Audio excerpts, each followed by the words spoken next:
Hi guys, welcome back to Lux Midnight Horrors. Now I'll be narrating part 5 of NoEnd House. Now let's get into it.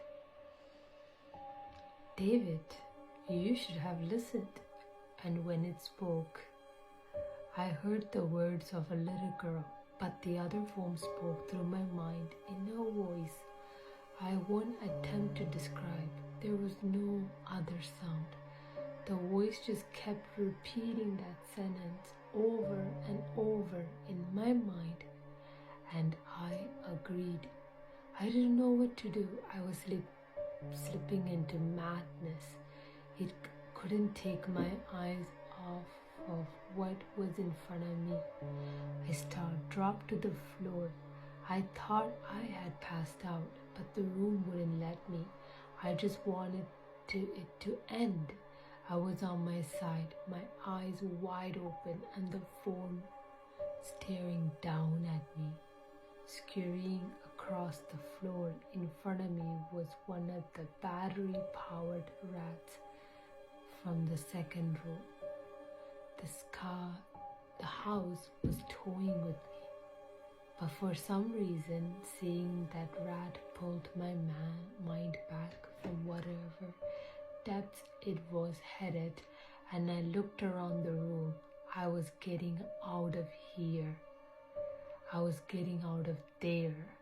I was determined to get out of that house and live and never think about this place again. I knew this room was hell, and I wasn't ready to take up a residency. At first, it was just my eyes that moved. I searched the walls for any kind of opening. The room wasn't that big. So it didn't take long to soak up the entire layout. The demon still taunted me, the voice growling louder as the form stayed rooted where it stood. I placed my hand on the floor, lifted myself up to all four, and turned to scan the wall behind me. Then I saw something I couldn't believe. The form was now right at my back, whispering into my mind how I shouldn't have come. I felt its breath on the back of my neck, but I refused to turn around. A large rectangle was scratched into the wood, and a small dent chipped away in the center of it.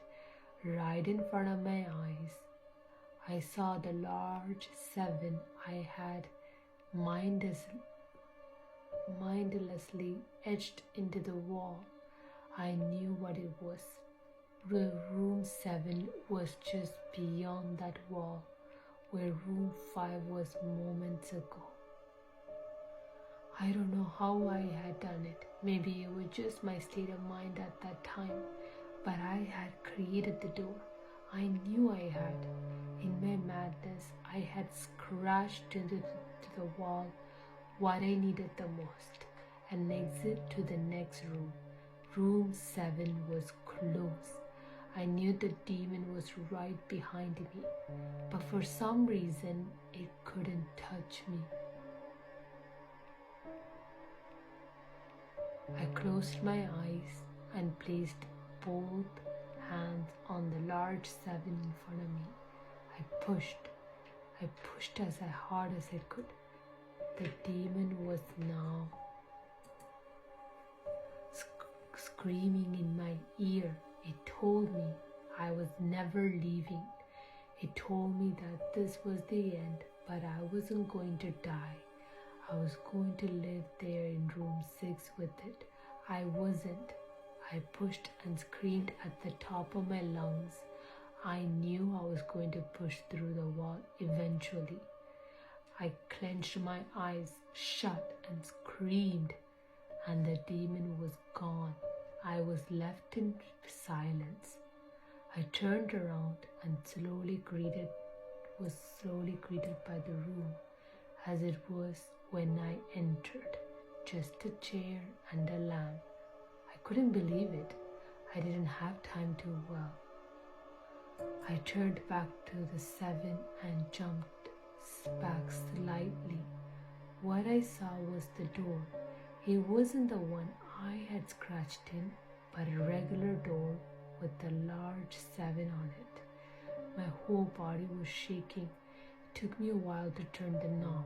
I just stood there for a while staring at the door. I couldn't stay in room 6. I couldn't. But if there was only room 6, I couldn't imagine what 7 had in store. I must have stood there for an hour, just staring at the 7. Finally, with a deep breath, I twisted the doorknob and opened the door to room 7.